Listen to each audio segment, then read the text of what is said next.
Greetings and blessings to all diocesan synod delegates in these strange times. I'm very pleased to be able to do a short presentation about the document that was shared with you entitled, "But the Lord Looks on the Heart." This reports on the survey of parish incumbents in Dublin and Glendalough conducted in summer 2020. I would like to begin by expressing my sincere thanks to all those incumbents who took time to respond to the survey in the midst of the busyness of an early opening of churches for worship. We had a response rate of over 60%, which gives us really credible and detailed information. I'm especially grateful to those incumbents who found photographs to share for the report. Thank you for going the extra mile. I'm also very grateful to all in the diocesan office and to the Archbishop for support in carrying out this research, which is done as part of my self-supporting ministry in support of the diocese, so at no cost to the diocese. 2020 has been a most unusual year with a great deal happening on the global stage.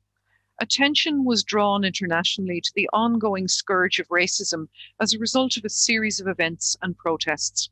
The protests began in response to the killing of a Black American man, highlighting ongoing issues of institutional racism in the United States. It broadened to consider the legacy of slavery, as we have seen on our neighbouring island, leading to questioning about how the legacy of that problematic past is handled. The Church of England has been challenged to acknowledge its ongoing difficulties with regard to how it treats immigrants, people of colour, and indeed to its own history. The global protests and raised awareness has impacted on us in Ireland. This seemed a good time to update the very worthwhile work that was done in 2005 by a diocesan committee established by Archbishop Neil in response to the first report of the Hard Gospel Project to the General Synod in 2004. That initial report indicated that there were racist attitudes, fear of difference and fear of change in evidence among members of the Church of Ireland across the island. The Welcoming Angels report was produced by the Dublin and Glendalough Committee, chaired by the Revd Sandra Pragnell in 2005. It reported on a survey of parish incumbents, which indicated that globalisation had come to the Church of Ireland in these united dioceses, though primarily at that stage in suburban parishes. It shared advice rooted in scripture and theology about how to welcome and support newcomers in our congregations. 15 years on, much has changed. Newcomers are no longer new. Our United Diocese has worked on a number of initiatives, encouraging us to look outwards and share our faith, such as the Come and See project. This was framed around the 5 marks of mission of the Anglican Communion. 2020 seemed a good time to update the information that had been gathered in 2005 for Welcoming Angels, and to reflect on the 4th mark, to transform unjust structures in society, as it applies to our reflections on our own actions in our parish and in our United Diocese. The map of the world shown on this slide gives us an indication of how global our United Diocese have become. All the countries coloured green are represented across our United Diocese. Our congregations include people from North and South America, from across Asia, India, the Middle East, Africa, and across Europe. Some of our churches have long-standing or more recent arrangements to share space with congregations of Christians who are in communion with the Church of Ireland. The table on pages 12 and 13 of the report gives a very good idea of the spread of nationalities and continents to be found among our parishioners. It also shows the extent of the globalization of some parishes, from as high as 60% on a typical pre-COVID Sunday. Almost half the parishes report an increase in their globalization since 2005, and only 3 report a reduction. The 2016 census tells us that 11.6% of the Irish population is of overseas origin. Just over half of our responding parishes report at least that level of globalization in their congregations. 2 of the parishes who shared photographs with me have been using global maps to highlight the global nature of their congregations. Incumbents were asked to identify the blessings that globalization has brought to their parishes. Section 3 of the report outlines the broad-ranging responses that I fitted under 2 overall headings. First, Many incumbents stressed the blessing of broadened perspectives and outlooks brought about through the arrival of newcomers to the parish. Incumbents were clear that this had a positive impact on faith and helped people to understand God's love of all and the universal nature of the Christian Church, as well as addressing possible prejudices. Second, many incumbents reported on the great variety of blessings brought by the newer members of parishes in serving God and serving the community. This included contributions to worship, support for parish activities, the sharing of new skills, and taking on of support and leadership roles. But of course, there were challenges too, and Section 4 of the report outlines what the incumbents reported. People responded very honestly to this, noting that the blessings already described could sometimes lead to discomfort and fear of change among the long-standing Indigenous members of the congregation. This was something that incumbents learned to manage carefully. Incumbents reported a handful of occasions when such discomfort went further into expressions of racist distrust or lack of respect. Those incumbents who dealt with these type of incidents from time to time reported that they learned to challenge such incidents rather than sweeping them under the carpet. Incumbents also understood that some issues were the result of cultural misunderstandings or biases, and that the onus was on the incumbent and other parish leaders to help people to work through those misunderstandings and to build trusting, positive relationships. A further area singled out by the incumbents as a challenge is that of linguistic diversity. Incumbents reported really creative responses in individual parishes to helping people with limited English to participate as fully as possible.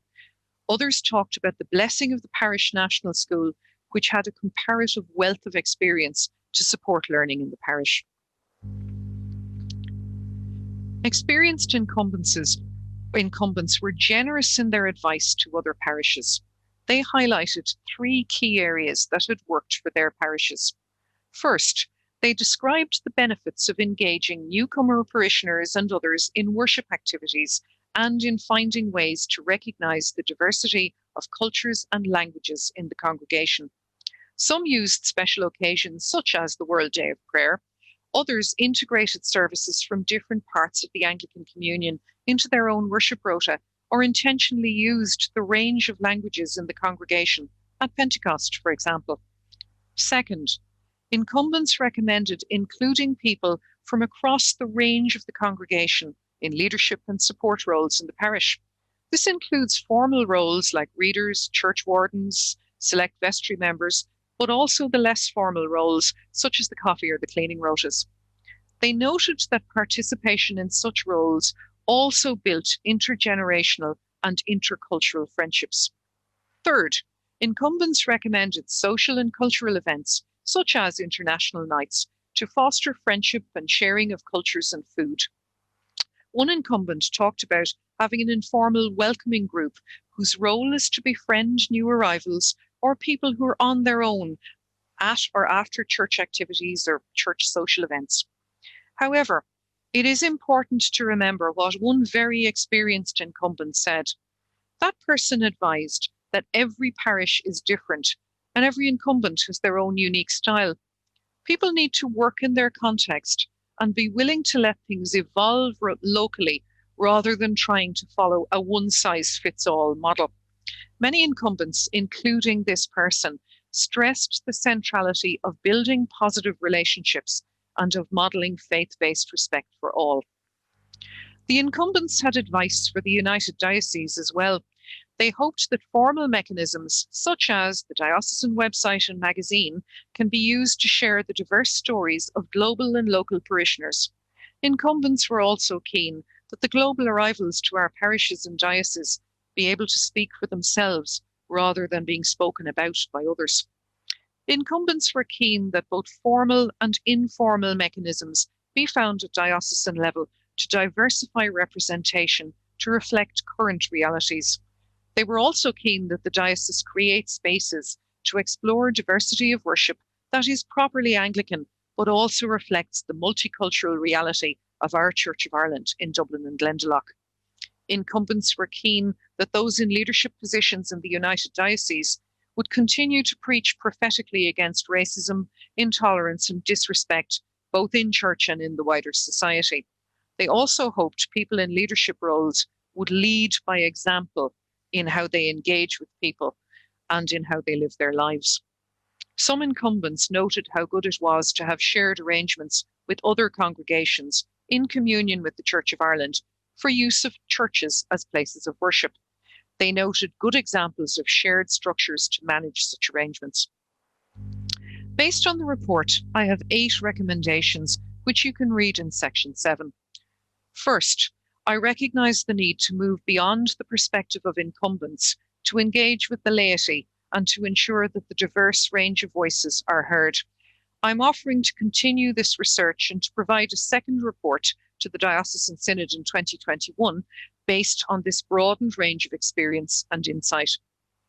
Second, it was very clear from the responses to this survey that there is a significant experience and expertise among the incumbents in the United Dioceses, and I recommend that consideration be given to establishing a group to work together for a time-limited period to collate and share that expertise so that all colleagues can have the benefit of it. Third, we all recognise there is a wealth of scripture that addresses a range of issues pertinent to the focus of this report. I recommend that a set of 4 Bible studies, 2 Old Testament, 2 New Testament, be collated for use with parish groups where people wish to use the resource. Fourth, there are already a number of diocesan advisors dealing with a range of areas. I recommend that consideration be given to the appointment of a diocesan advisor with a cultural and ethnicity welcome and inclusion brief. Fifth, it was suggested that ways be found to enable the range of voices and stories to be heard beyond individual parishes. I recommend that conversations be had with those who manage diocesan website and other communications media to explore ways in which this might be progressed. Sixth, in order to explore realistic ways of broadening formal representation at diocesan level, I recommend that the Archbishop and senior diocesan personnel, lay and ordained, investigate workable and constitutional ways of broadening representation. Seventh, very good examples of successful sharing of churches with congregations in communion with the Church of Ireland were documented by respondents to this survey. I recommend that good practice in this regard be collated, shared, and encouraged. And eighth, after the survey had been circulated, issues regarding statues and monuments connected with slavery emerged internationally and in Ireland. This may impact some of our churches. I recommend that consideration be given to conducting an audit across the United Dioceses to ascertain whether such monuments, etc., connected to the slave trade can be found in any of our churches. Should such articles be found, I recommend that consideration be given to the option of having a simple explanatory notice put up in the relevant church about that monument. Thank you all very much for your attention, and may we meet again face to face for prayer, for discussion, and for hospitality before too long.